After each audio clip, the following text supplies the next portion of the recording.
جو دین کی فقہ کو حاصل کرے، جو دین کا علم حاصل کرے، جو دین کی تعلیم حاصل کرے، جو قرآن و حدیث کی تعلیمات کی روشنی میں فقہ ہے، فقہ فی الدین ہے، اس کا علم حاصل کرے۔ تو یہ سارے تو نہیں کر سکتے۔ دیکھیں نا، اللہ رب العزت نے قرآن مجید میں کتنی ایمان افروز اور خوبصورت بات ارشاد فرمائی ہے۔ فرمایا یہ تو نہیں ہو سکتا کہ سارے کے سارے نکلے، لیکن یہ ہو سکتا ہے کہ جماعت نکلے جو دین کی فقہ کو حاصل کرے، اور جب اس کو حاصل کر لے تو پھر جو امت مسلمہ کے دوسرے لوگ ہیں ان تک وہ علم کی روشنی، وہ علم کا نور، وہ دین کی فقہ وہ دوسروں تک پہنچائیں۔ اور ایک حدیث مبارکہ کے اندر میرے آقا صلی اللہ علیہ وسلم نے فرمایا من یرید اللہ بہ خیرا یفقہہ فی الدین، اللہ رب العزت جس سے بھی بلائی کا ارادہ فرماتا ہے اس کو دین کی فقہ عطا کرتا ہے۔ دین کی فقہ سے مراد کیا ہے؟ دین کی سمجھ بوجھ اسے عطا کرتا ہے۔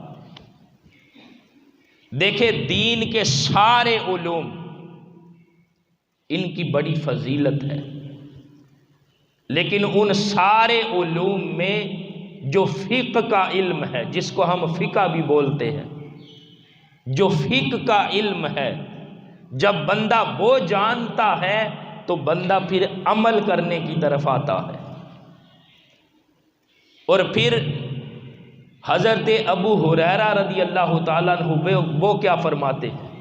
وہ فرماتے ہیں کہ ایک گھڑی، ایک لمحہ دین کو سمجھنا، دین کی فقہ حاصل کرنا، یہ شب قدر کی جو بیداری ہے کہ بندہ اس رات کو جاگ کر بیدار رہ کر اللہ کی عبادت کرتا ہے۔ حضرت ابو ہریرہ فرماتے ہیں ایک گھڑی دین کی فقہ حاصل کرنا، ایک لمحہ دین کو سمجھنا، یہ شب قدر کی جو بیداری ہے نا، اس سے بھی زیادہ پسندیدہ عمل ہے۔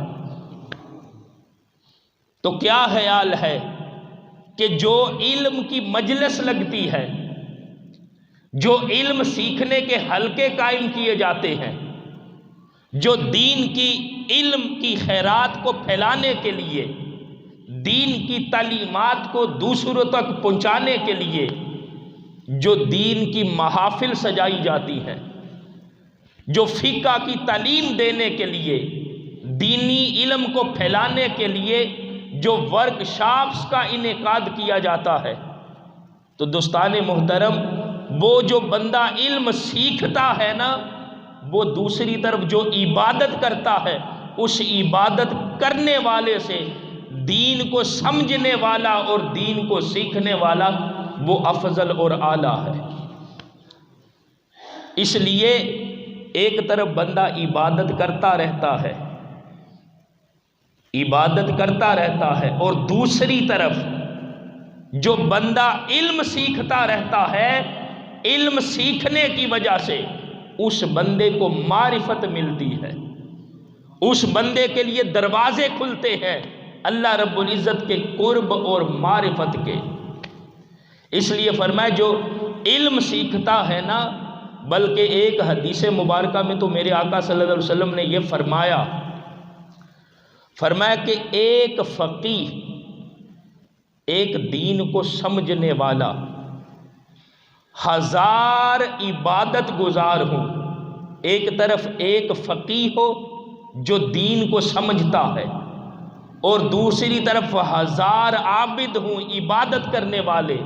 میرے آقا نے فرمایا ایک فقیہ 1000 عابدوں سے زیادہ شیطان کے اوپر باری ہے۔